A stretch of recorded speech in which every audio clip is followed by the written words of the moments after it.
I gotta sit down, bud. I gotta sit down. You let me sit? There we go. Okay. Nice. How's the camera looking? Let's... Boom. Almost perfect. I think we about got it. We can do this. We can do this together, bud. With the power of love. Chicken, you're here too.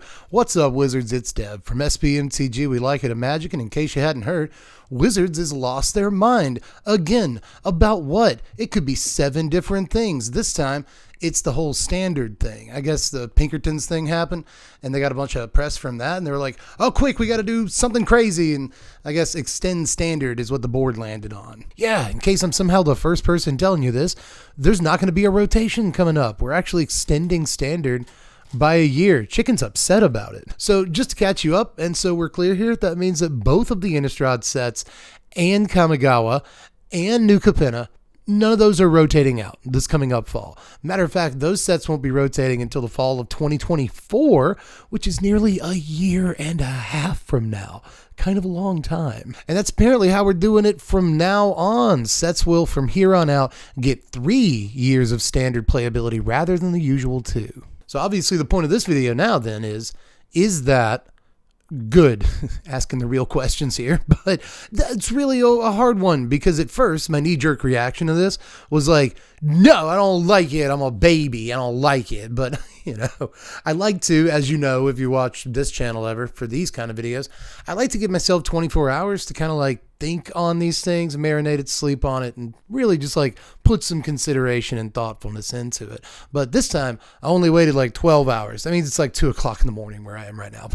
I could only wait like 12 hours. I didn't want to sleep on it. I wanted to talk about this one. But I guess in that 12 hours, I've already begun to see like both sides of things here, right? So I was really interested to do this video, and I could have done any video. There's like 7 videos I need to get out there today. I could have recut the Pinkerton video. I've already shot a video about the whole Pinkerton thing, but for some reason the audio was bad on the first version of that video I cut. I don't really believe in signs, but that was very weird. I could have done a video about the Lord of the Rings previews that just came out. I could have done like top 10 Aftermath cards. I could have done Pro Tour Mom coverage. Did you know that happened this weekend? We had Pro Tour March of the Machines. There's all kinds of Magic stuff to talk, but I really feel like the standard thing right now is the thing that I am most well equipped as a content creator to talk about. Yeah, I think in the end I might actually be more for this than against it, even though I'm going to argue both sides a little bit in this video. But once we do rotate these freaking sets that we're all long since sick of, I think that this might actually be ultimately a good change. It's going to just take us a while to get there. And yeah, I know that earlier today when I talked about this a little bit on the Twitter box, I specifically said that my initial gut reaction to all of this was probably a no. Hard pass. I'm not sure that I like this. And a bunch of you were like, yes, seconded. I agree with this take. This is the right take on Twitter today. But in that 12-hour time frame, like I said, I've come around a little bit, but I'm not sure how many of you have come around in that same time frame. So I'm going to argue kind of both sides of it today a little bit. But like I said, I am coming around a little bit, especially after we get past this initial rotation that's going to take another year and like 5 months, which is so long. But once, especially Kamigawa, I love Kamigawa, but all my least favorite cards are from that set.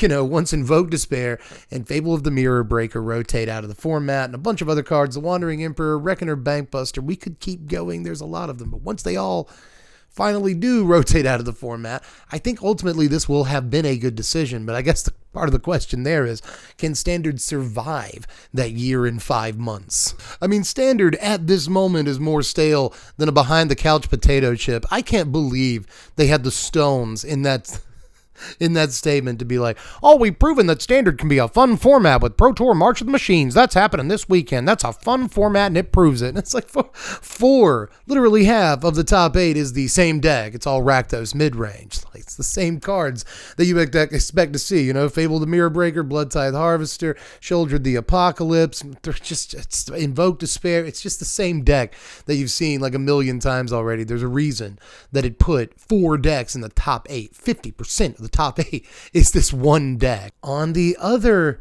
hand, this way, it's kind of a win-win for a lot of players. I know in franchise Standard players, there's kind of an Ouroboros deal to this, right? Because in franchise Standard players don't like the fact that the format gets so stale so soon. Unenfranchised players don't like that the format rotates hardly at all. They don't like a rotating format, period. It's really hard to sell people on Standard that don't like the idea of a rotating format. The fact that it rotates ever is kind of a deal breaker for some people, but I think for other people, if their cards last a whole year longer and a whole 50% longer, you can get an associate's degree and still be playing the same Standard for another year while you're working on your bachelor's. So it's actually kind of nice, you know. Extending the life cycle of Standard, I think, will help a lot more casual players actually want to play some Standard. But I do think the sort of normative position for not enfranchised players that would play Standard is that they just want their cards to be playable for longer, and that's what's keeping them from playing Standard. Wizards wants more people to be playing tabletop Standard. Some of the reasons for that, at least as stated, are that they want local game stores to thrive so they can keep selling Magic product. I mean, that's the unspoken thing, is we need vendors to sell our product, but we have Amazon, and we have eBay, and we have Walmart and stuff. So what do we need these? We have Target, right? But we're still gonna put on that face and be like, local game stores are what's important. Now, local game stores are what's important. Whether Wizards of the Coast, whether this is the big reason why they're doing it, I'm not too sure. I think one of the big reasons it's a win for Wizards of the Coast is that now these cards stay in Standard for longer, meaning that they stay in print for longer. Step 2. Step 3, sell more cards because they're in Standard longer. They don't lose value as quickly. So on the secondary market, they're more likely to say there's a whole Wizards says they don't care about the secondary market. It's hogwash. We all know that, but still. Again, Wizards basically gets to sell more product. They get to keep their product in print for longer and sell more of it over a longer amount of time. And I think that that's just a win-win-win-win for them. So why wouldn't they want to do this? Come to think of it, it could also have something to do with the fact that out-of-print product tends to languish on the Walmart rack. So this is a way to sell that. Could be a thing. Now, I've literally just came up with that as I've donned my tinfoil hat, but is it really that hard to believe? Anyway, I do need to be careful what I say in videos from now on, especially with no real evidence to back it up, and it's just like a harebrained theory, because I don't know, you know, large men in suits might show up to my house unannounced. So again, I gotta be careful here. But long story short, it's a win for a lot more than Wizards. You can be cynical and say it's a win-win-win for Wizards. I just did that like 10 seconds ago, but it's a win for everybody in a lot of ways because our cards will hold value for longer, and ultimately that's kind of what a lot of people want. It's like the major gripe about a rotating format. But again, I think it's an important point to make that for a lot of folks, the fact that the format rotates ever is kind of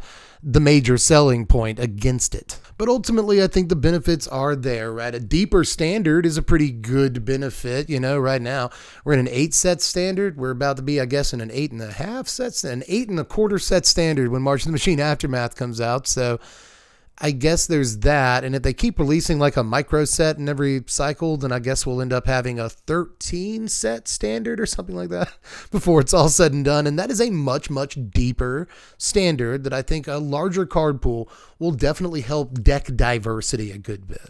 So on a quick recap, it really all just kind of sounds like sunshine and roses, you know? Your cards hold value for longer, you get to play your favorite decks for longer, and you get longer to build them and add to them before rotation just completely does wreck you.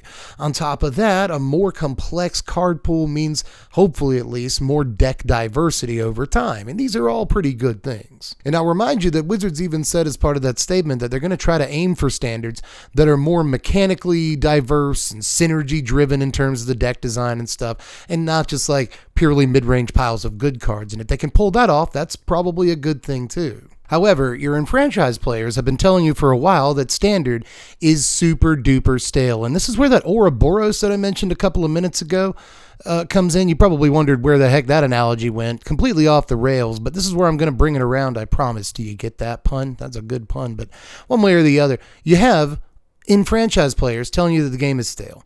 You have unenfranchised players down here. We had to stop and talk about them for a while, remember?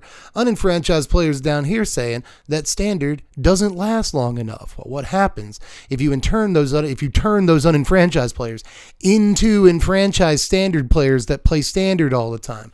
Well, they're probably going to start telling you the format's stale. So how do you keep that from happening? You know, how do you keep the players who actually do invest in Standard the way you want them to not get jaded with the format super quickly? Well, there's a few ways to do it, and I'll sign a little agreement with you right now, Wizards. These are the things that you need to do to make sure that doesn't happen. A, new sets need to actually affect Standard. That needs to be a thing that happens. You see, what's happened in the last few years, since Arena's come out especially and obviously, is that rather than put like any chips into paper standard whatsoever, WOTC puts all their chips into digital standard as a kind of entry point for players. And then, weirdly, they fill all the new standard sets with commander cards. And hey, real quick detour right here. This is not going to be a video about how they shouldn't be printing commander cards in standard sets. I think they should, as a matter of fact. I think that Wizards has kind of cleverly funneled over the last few years paper players into commander, meaning that since it's their most played paper format and, you know, they want to sell paper cards, they kind of have to print a bunch of commander cards into standard sets. It's a trap of their own design here, but you've got to find your way out of it. Now, my fear, actually, is that they'll do the exact opposite of this, right? I fear that they feel like if standard is, instead of 8 sets total, 12 sets total, well, that is a much deeper card pool. That means that we can keep printing the same amount or even more commander cards in these standard sets, right? But since standard is a deeper environment, there will be more options technically for standard decks. I really think we might be trending towards that again. Put the tinfoil hat on here, but I think that a deeper, you know, larger card pool in standard may just lead to kind of an excuse to print more commandery stuff into standard. Because who cares? The card pool is larger anyway, right? I mean, that means that we can totally fit commander stuff into standard. At least we can print. It doesn't matter if it's going to see play in standard. We can fit commander cards into those sets, which again, sets should have something for everybody, right? I have no problem with the fact that they were like obviously made for commander cards in my standard sets. A lot of people do. I'm not one of those people, but when there's kind of a lot of them. There just kind of are. So again, to reiterate my first point, I called it, you need to actually make sure that new sets affect standard for real, right? Like Grixis and Rakdos Midrange have been two of the best sets in standard decks in standard for a very, very long time. At this point, it feels like each new set that comes out, there's hype like, oh, this is going to be good. This card's going to be great. And then like literally half of a new deck comes out of a whole set. You know what I mean? Like 2 sets come out, we get 1 new deck. It's kind of weird how that's been happening lately. And like we've been playing against the same decks and with the same decks for what feels like a freaking long time, even though you guys put out a set every couple of months. How does that happen? How is standard the exact same as it was a few months back and you put out like 3 sets since then? I don't see how that happens. Actually, I do. It's because you really don't print enough cards in a set to actually affect standard. So start doing that first and foremost. And second of all, a lot of you aren't going to like this, but aggressive bannings probably. I'll peel back a little bit on the word aggressive. I probably shouldn't say that, but bannings some of the time. Look, I feel like bannings are one of the things that drove people away a few years ago. So you can't get too aggressive with the bannings. I know that some people don't like them. And if part of the argument here, I'll acknowledge this, if part of the argument is to make paper standard a more stable format where your cards are playable for longer and all that stuff, then you don't want to introduce the volatility of aggressive bannings, right? Like just because I get to play with the same deck for 3 years instead of 2.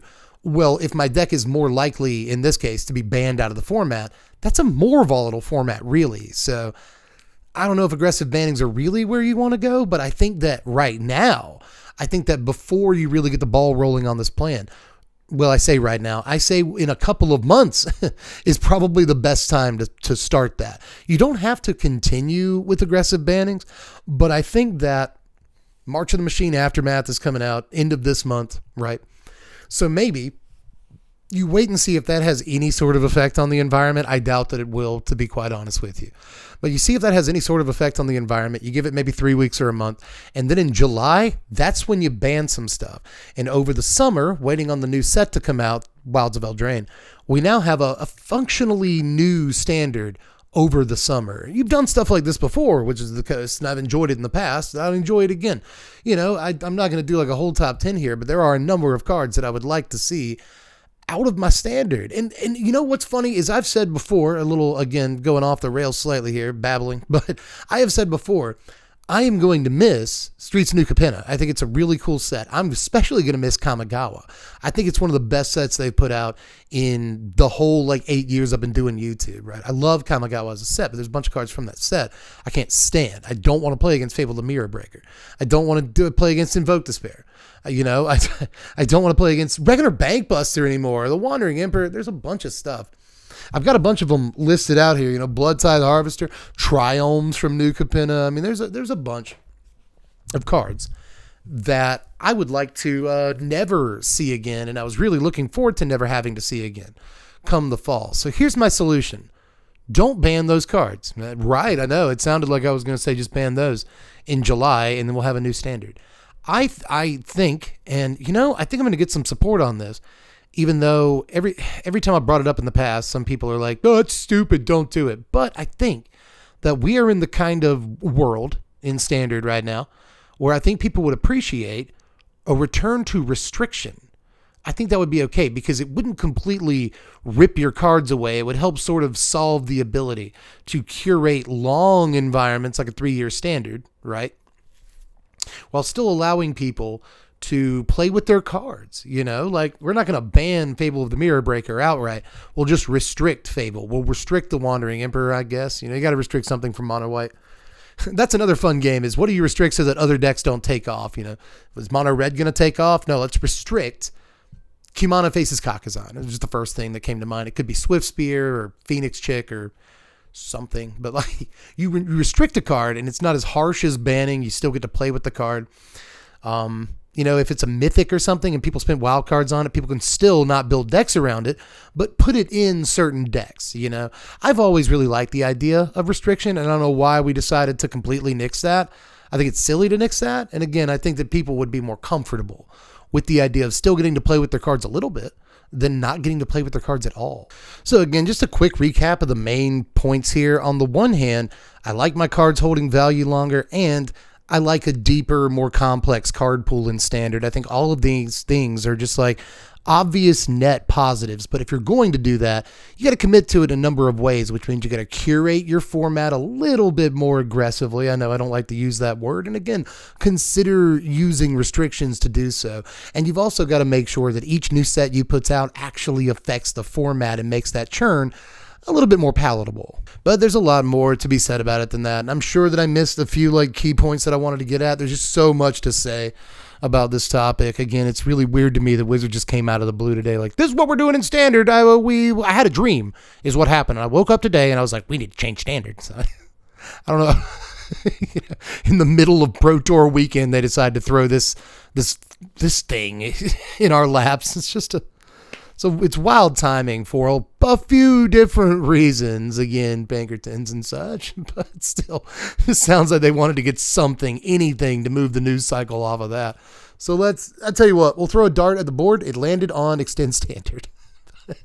One way or the other. I do think there are strong arguments for doing this, but let me know how you feel about it down there in the comments section. I really looked on Reddit today and on Twitter and a couple of other different sites to see how the community is feeling about this at large. And honestly, there are a lot of haters out there, but it does seem as though a large portion of the community that doesn't currently play too much Standard might actually be looking to play Standard again. But there's always going to be those people. I've seen a bunch of them today. There's always going to be those people who are like, there's no way you can get me to play Standard again. So I don't know what you do for those people. If you're one of those people, let me know. What can we do? There's got to be something, A lot of people say that if a format rotates out in a couple of years, there's just no way you can get people to commit to it in paper. But I guess my last big point in this video is that, we used to be able to get people to commit to, a 2-year Standard all the time. Standard was a thriving format for 2 decades. It drove LGS sales on Friday nights and stuff. It was a Standard, and weekend tournaments, Saturday, Sunday tournaments outside of FNM were almost always Standard, and again, really helped drive sales and just, volume traffic to LGSs. Hasn't happened really since the pandemic, but there are other reasons for it too. So we could talk all day about what those reasons are, but the fact of the matter is that Standard was once a thriving, format that was actually a draw for Wizards of the Coast. And for local game stores. So there's got to be a way to get us back there. And again, facts are facts. We lived in that world for so long that it's possible.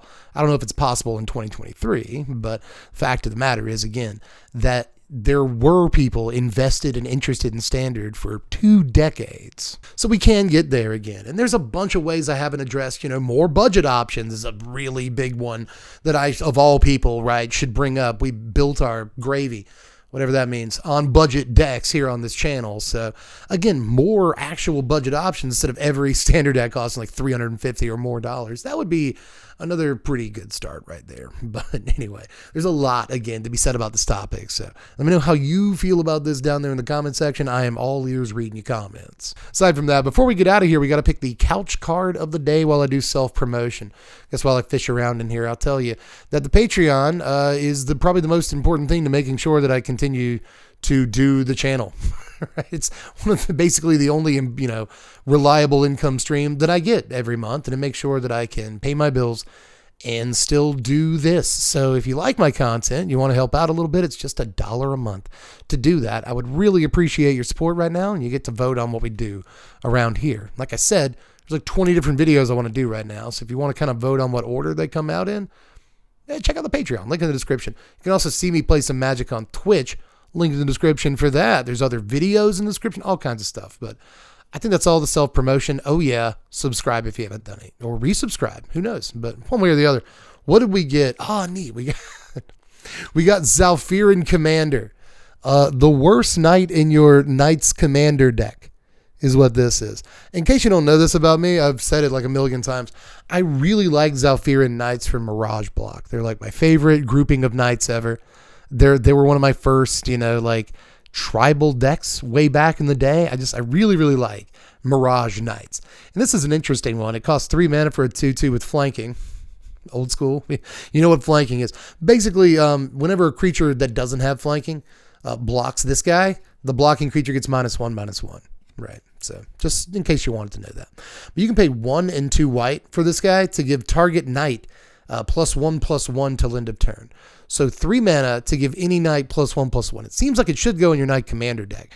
It probably shouldn't. I mean, maybe, maybe, but you got to have, 6 mana for this guy to give knights, just 2 different knights +1/+1. And that is a lot, but I do think it's cool. And if you're building Mirage Cube, which almost always has, a knight's archetype available to draft in it, then that guy's important. So Zalfirin Commander is cool. But anyway, that's really all. I'm glad that we got to talk about an actual Magic card that I like in this video instead of just all the ones I hate.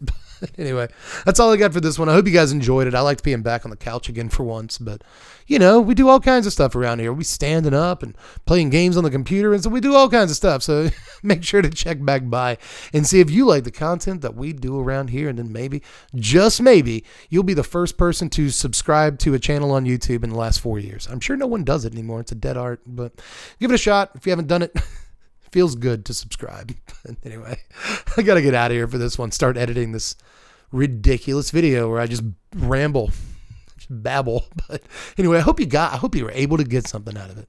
And I will catch you cats later. I'm Deb from The Blaze. Thanks for watching, Wizards. Spread love and be kind.